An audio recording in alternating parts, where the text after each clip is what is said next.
I don't even like the holy Laz. That's all that comes to mind with all of this news of the day. I want to know from your vantage point, because I found out at 8 a.m. Eastern time in the United States that this was coming down the line. What was your day like in Great Britain? It was chaotic. And you know what? It's a similar kind of wake-up call when my colleague Nate Saunders forwarded me a story from Italy saying that Lewis Hamilton was a target for Ferrari going into 2025, 2026, and that an announcement could actually happen fairly soon. So we thought, right, okay, we've seen this before. You know, we've been doing this a long time. There's been a lot of Lewis Hamilton Ferrari rumors down the years. How seriously do we take this one? And we looked into it, and it did start to become clear quite quickly that there was something to this story. There was enough people saying that, oh, actually, yeah, maybe. And then eventually we got some confirmation, not the official confirmation, which was literally only just dropped before we turned on this Zoom call to chat, but so some confirmation elsewhere from sources.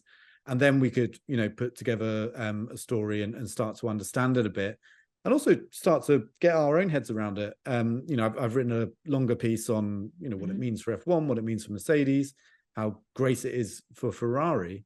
And, there's, I think, a huge amount which is going to come out of this story, all of which is going to be fascinating to watch unfold, but is also, I think, I don't want to kind of twist the knife for Mercedes fans too much, but I think actually really exciting news for F1.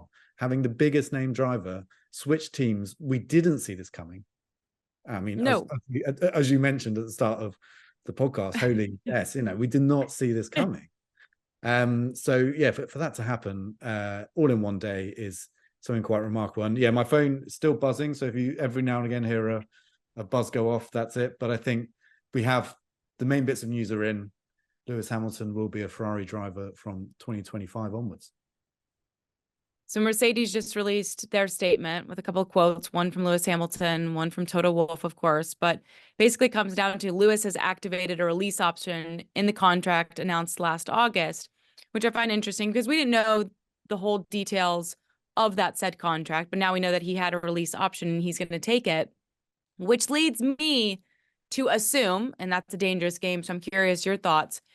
If he wants out of Mercedes and obviously wants to drive for Ferrari, does that lend itself to lack of confidence in the W15 or the progress Mercedes is making or not in this case? I think it's understandable to come to that conclusion. The quote we have from Lewis is a pretty stock press release quote where understandably it's come from Mercedes. He's thanking Mercedes for his time there and he wants to go out on a high. That's kind of what we'd expect. He also said it was one of the most difficult decisions he's ever had to make, sure. which I do not doubt whatsoever. I imagine that is absolutely how he feels about this. But yeah, that decision, what made it? What was it that ticked over and made him change his mind? We know that he hasn't won a race for 2 years with Mercedes under these regulations, but we also know that Mercedes were addressing that. They were making changes. They've been pursuing new development avenues all through last year, taking that into the winter. There was, all teams at this stage are cautious about making any big statements. But for Lewis to make this decision before his car has even been bolted together, it's not finished yet. It exists in the virtual world. He would have driven it in the simulator and had an understanding. He would have seen the development path the team has taken, and maybe that's what's put him off. But I do wonder why he had to make this decision before the start of the season. We wonder whether there's pressure, from Ferrari to make sure that the deal was done.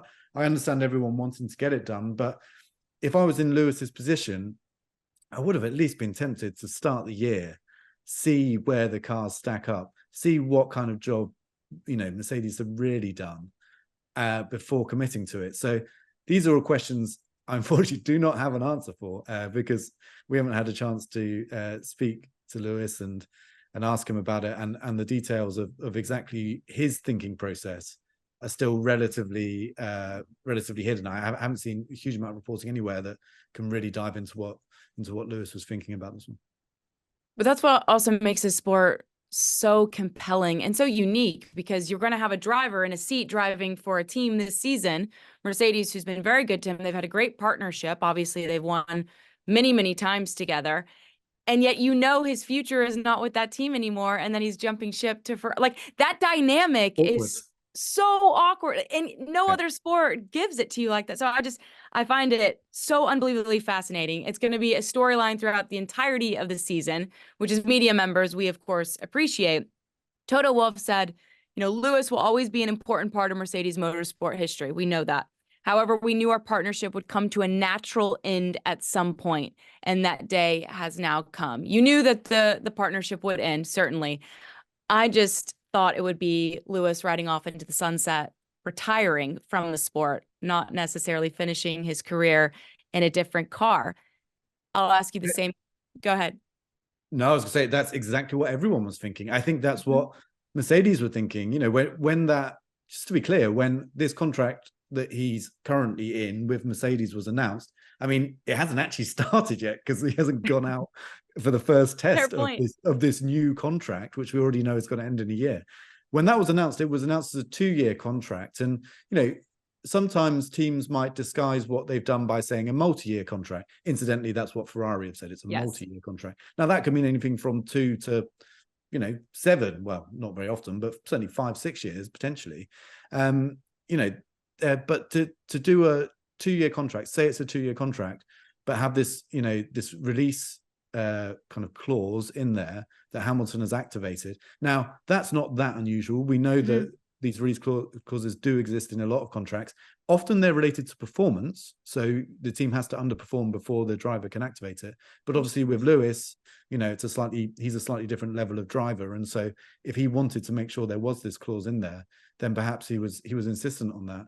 And that may have been why it took such a long time for the contract to be confirmed, because even that one took a long time for it to come out. This is relatively quick in Lewis Hamilton terms. Usually we're waiting a whole year of racing to understand where he's going to move next. So yeah, look, you are not alone in thinking that Lewis Hamilton would end his career at Mercedes. If you had asked me, yesterday, will Lewis Hamilton end his career at Mercedes on a podcast, I'd be like, that's a pretty boring question, because I think we all know the answer is yes. Obviously I was wrong. And I'm kind of glad you're wrong. And I was wrong, and everybody else, because I think this is going to be so fascinating to watch unfold. I asked you if there could have been a lack of confidence in Mercedes development down the road, right? If that maybe was a factor in this decision. Where is your level of confidence in Ferrari to give Lewis a car that's capable of winning a world championship? Because as long as you and I have known each other and been working together on this podcast, Ferrari has delivered quite a lot of heartbreak to both Charles Leclerc and Carlos Sainz over the years. Yeah, and I've been working in Formula One, roughly since 2011 properly. And in that time, Ferrari haven't won a championship. They've come close, and they've always been towards the front. They've had a few really bad years, but they've always been towards the front, but they've not won a championship. The last one was Kimi Räikkönen, last Drivers' Championship, Kimi Räikkönen, 2007. That is an awfully long time ago. Now, part of that, Lewis will be looking at it and be, I can be the guy that brings Ferrari back to the front. Could you imagine? It would be, an incredible story. Michael Schumacher kind of did it he did do it he joined in 1996. It took 4 years to get to winning in the year 2000, and then he got 5 in a row. But, that was a sensational story back then. And so Lewis will probably thinking, well, can I emulate that? Now, to go back to your question, which was, are Ferrari essentially in a better position than Mercedes at the moment? Hard to say. They finished 3 points apart from each other in last year's championship. That was in favor of Mercedes. I think the one thing you could say is that Ferrari made better progress over the course of the year, started weaker, but understood the car better and made progress. And the other thing, which I think is actually, what's certainly a factor within Lewis Hamilton's decision, is Fred Vasseur being in charge of Ferrari and what he's done in that time. I think he has changed that team for the better in a number of ways, not just in terms of the performance of the car, which, okay, they haven't won as many races as they won in 2023. But if you look at the starting point they had in 2023, when Fred joined, he didn't really have any say in how they got to that point. And then you look at the progress they made from there onwards. it was significant, and they were the only team to win a race other than Red Bull last year. So I think when he looks at that, he knows Fred very well. They were together in 2006, believe it or not, when Fred Vasseur was running Lewis Hamilton's GP2 team, which was like the Formula 2 of that era. So when Lewis won that championship, he was driving for Fred Vasseur's ART team. And and so they've been in touch ever since. And actually, one of the things Fred said, funny going back through some of the quotes, one of the things Fred said at Ferrari's Christmas media dinner in Maranello was that him and Lewis are in touch, every month, every week. But if I had to sign a contract every time that we talk to each other, I'd have no money left because it would have cost me a huge amount of money. But funnily enough, I mean, we think perhaps that was probably a bit before they started having serious conversations again. And it was probably more January when it really kicked off. So Fred wasn't lying, but that relationship there, I think, is also something which Lewis it would have comforted him in making the decision. It would have given him some confidence, knowing that he could talk directly to Fred, get some very straight answers from Fred. He's a very straight talking guy, and then make a decision based on the facts available. But the other thing, just while we're on what Ferrari can achieve, remember Lewis is making this move in 2015, which is the final year of this set of regulations. In 2026, everything changes, completely. We've got new engine regulations and we'll have new chassis regulations, both of which have the potential to have an upheaval in the similar way we saw in 2022 when initially Ferrari were doing quite well, but essentially Red Bull got the march on everyone else, and Mercedes really struggled. So perhaps there is something Lewis knows about what Ferrari have in store for 2026 because development that has started, certainly on the engine side. And let's not forget when Lewis made his it's considered one of the best, if not the best driver move of all time, when he left McLaren at the end of 2012 to go to Mercedes in 2013. Everyone thought he was nuts because he was going from a team that was in championship contention to a team that had won one race since it returned to the sport in 2010.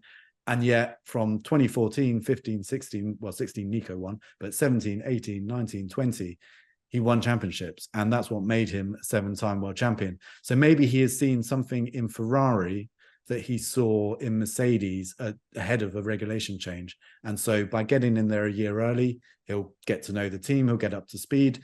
No easy job in a team that is mainly Italian speakers.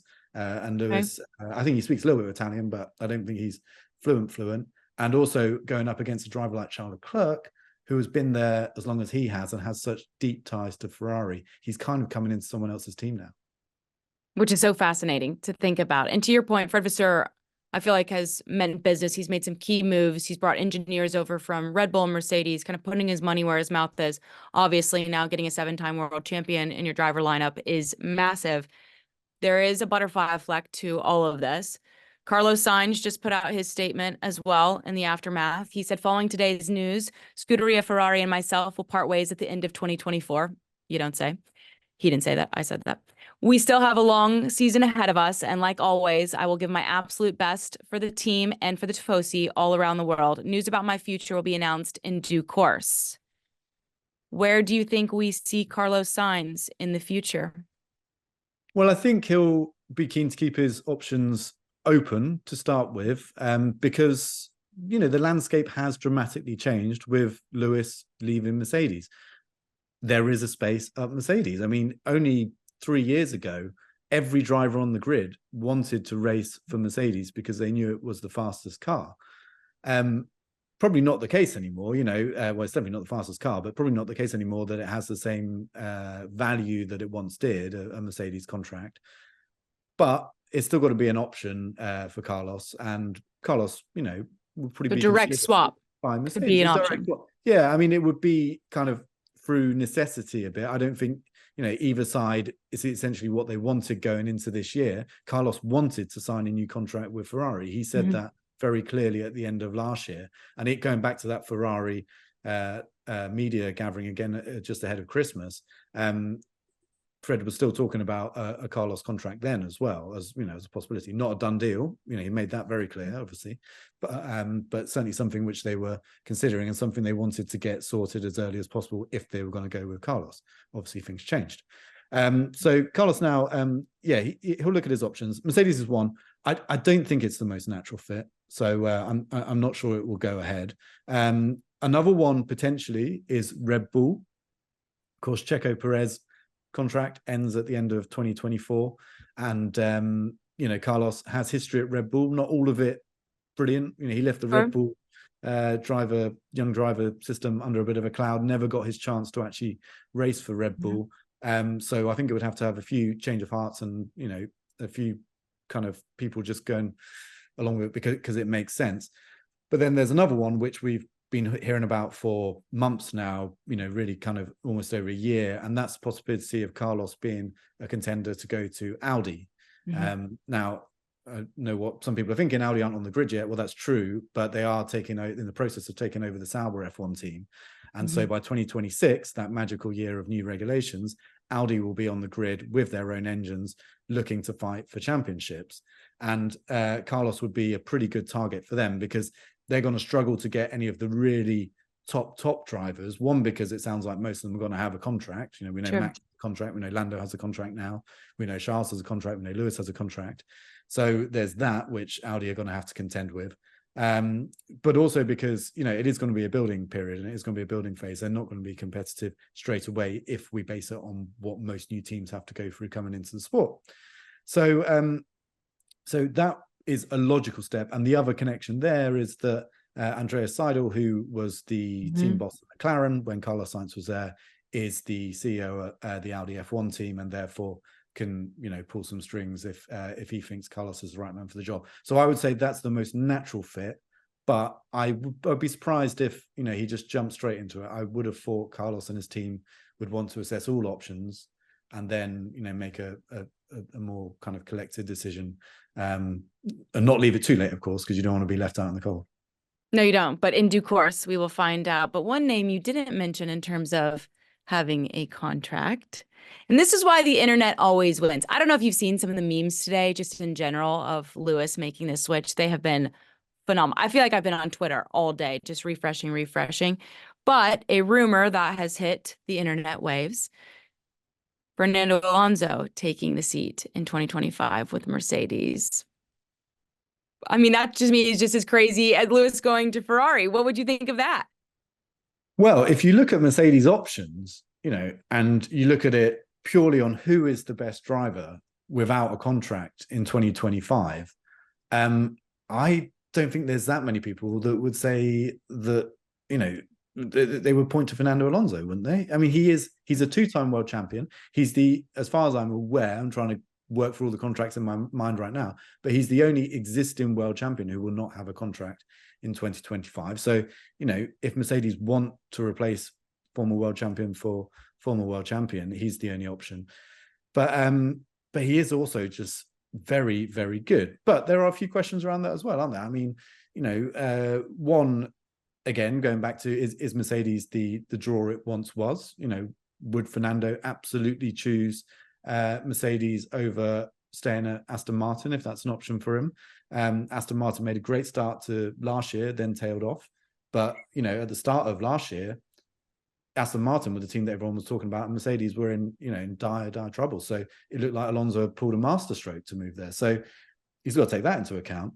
And also, I think there's always this temptation, isn't there? Like Fernando Alonso, such a big name, and everyone wants to put him everywhere as soon as there's an opportunity that comes up. I think when Nico Rosberg left Mercedes in 2016, Alonso was very keen to go there. But at the time, Mercedes did not feel he was the right fit. He would have had to go in alongside Lewis Hamilton, of course, not an issue anymore. But he would have had to go in alongside Lewis Hamilton, who he was a teammate with at McLaren in 2007. And there were fireworks that year. So it would have been a high-risk strategy for Mercedes to take at a time when they knew that they were probably going to continue to win big in Formula One. So they didn't take it. Times have changed. But even so, I do wonder whether Mercedes really think Alonso is an option. Also, is he a long-term option? The answer to that is almost certainly no, because by the time next year starts, he will be 43. I don't want to say that, I'm not too far away from that myself. I don't want to say that being 43 is the end of one's career, but in Formula One terms, that is old, and he's also the oldest driver on the grid. So there would be that issue as well of, I think, Katie, you said this before we started recording, you're kind of replacing one relatively old driver with another relatively old driver. Where's the future? And there is an answer to that, potentially, but it's just whether that future is ready just yet. And it might be the perfect, I don't know, pairing for that moment, because that retirement is obviously on the horizon for both of these guys, certainly. But if you bring Fernando Alonso in, he can help you win now, right? Because he's such a proven and great driver. But then it also still allots your younger drivers in your academy time to continue to develop if they're not quite at the level they need to be to compete on an F1 grid. So maybe it is the perfect bridging of the gap, if you will. Yeah, that's it. And so that's the other part of Mercedes' jigsaw that they're going to have to work out as they look to see who they're going to bring in for 2025, because they have a very, very promising driver in Andrea Kimi Antonelli, who has got to Formula 2 stage going into this year. It will be his first year in Formula 2. He's essentially skipped Formula 3, come up from Formula Regional European Championship straight into Formula 2, which skips out one bit on the motorsport ladder. Nothing wrong with that. Loads of drivers have done that in the past. Max Verstappen didn't even do F2. He just went straight into F1. Wasn't a problem. But it does seem like a big step for a 17-year-old to make, because he's only really 2 years out of racing go-karts. So, it would be a huge step to then go into F1. Again, not completely unheard of, but it would be a big step. So there'll be a lot of eyes, and I think a lot more pressure than probably Mercedes wanted on Antonelli going into this F2 year. But the other thing is, remember, if he wins in F2, and again, not unheard of for a rookie driver to win their first year in F2, it's hard, and it's certainly hard if you're coming straight from Formula Regional up to Formula 2. But if he wins it, the rules state that if you win Formula 2, you can't then compete the following year. So then you would kind of have to go into Formula 1. But are Mercedes going to hang around and wait to find out, where they stand with Kimi Antonelli? They're going to have to make that decision relatively early, because all the other pieces of the driver market are going to start to move around. Yeah, maybe a safer bet to find a way of getting a short-term replacement. Fernando Alonso does tick so many boxes with that, but I just haven't talked to enough people right now to say whether there's a huge amount of validity to that rumor. If you get a short-term person in, knowing that Antonelli is really where Mercedes see their future.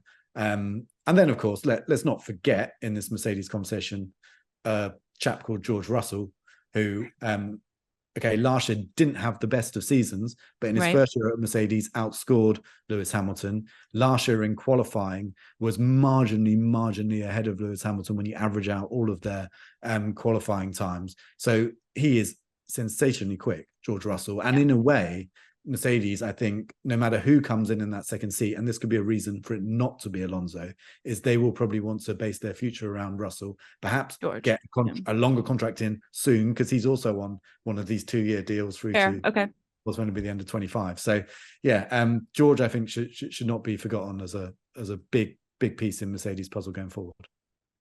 When do you think it sinks in? Has it sunk in? Like, when do you think you're comfortable with the idea that Lewis Hamilton will be driving for Ferrari? I don't think I don't know about you, but I don't think I'm going to get my head around it until he turns up in those overalls at the launch of the car. And even then, the amount of times, so this happens when drivers swap teams and you go into autopilot and you're writing stuff and you'll put Mercedes, Lewis Hamilton, whatever, to then change, that muscle memory to Ferrari's Lewis Hamilton. Yeah. After all those years is going to be strange. But I mean, what do you think? You're, Katie, for those who are listening and not watching, you're wearing a Ferrari shirt. And I want to point out, it's not because I'm biased. It's my husband. He's Italian, so he's a member of the Tifosi. So I pulled it out of his closet because I thought it was very topical for the news of the day. I have a Mercedes shirt. I thought about wearing that, but then I thought, no, the move is all about Ferrari orchestrating this.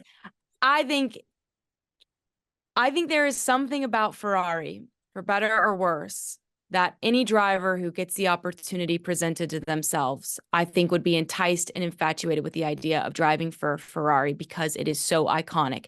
And if you can be the guy that brings them back to the promised land, takes them to the pinnacle, whatever you want to say, and wins them their next world championship, whether that's constructors or driver, I think competitive guys that do this for a living, they jump at that opportunity. And I think Lewis was presented with it. And why not? If you can go out on top at Ferrari, why not give it a go? Yeah, I think you've absolutely nailed it there. That really is kind of probably fundamentally what it comes down to. And I guess the question to that would be, well, why has he done it now? Because he's had all these years That's where fair. potentially he could have always gone to Ferrari and us. But I think the key to that is probably just time. I mean, by the time he starts that Ferrari contract, he will be 40. So, there was an element of now or never. And I think you're right. Probably at the back of Lewis's mind, there was always this, shall I finish at Ferrari? Should I? And clearly he's kept that door open because the negotiations happen quite quickly. But yeah, I think he's always had that in the back of his mind. And, but we've asked him this question. I can't remember. Many times. So many times. And the amount of times we've asked it. And you know what? He's never completely, he's denied the fact that he's had conversations with them and stuff like that in the past, when that probably was the case. He probably hadn't had conversations. But if you just ask him about Ferrari as a brand, as an idea, as a potential long way down the road thing, he's always kind of been slightly open to it. And I did an interview with him in Baku in April, and asked, about Ferrari. And then he said, he does sometimes look at the guys there wearing red and wonders what it would be like. And, there was that little twinkle in his eye where you think, yeah, there's something in there. But he followed it up then with, but then I go back to my Mercedes team and it feels like family. So, and that he had things still to achieve with them. So, yeah, I mean, but I think you're absolutely right. You're absolutely right. The lure of Ferrari is unparalleled in Formula One. Yeah. I mean, I'm very much a Formula One nut, so I would say unparalleled in sport almost. But, how many other teams can have that impact on a driver where they just feel like they have to go there before they quit? What a day. This will be one of those moments where, and I don't know how you feel about it, but like, where was I? What was I doing when I heard the news that Lewis Hamilton was going to Ferrari? Like that, I think it'll go down in history because this is one of the biggest moves in the sport. As always, thank you so much for your analysis. I know it's been a long day for you and Nate Saunders. Great work. We will, of course, break more of this down as we hear more as it comes out of different drivers maybe jumping seat or what their futures hold here on Unlapped. Thanks for listening. Thanks for watching. Subscribe to ESPN F1 for more F1 content and hit us with a 5-star review wherever you get your podcast. Laz, cheers.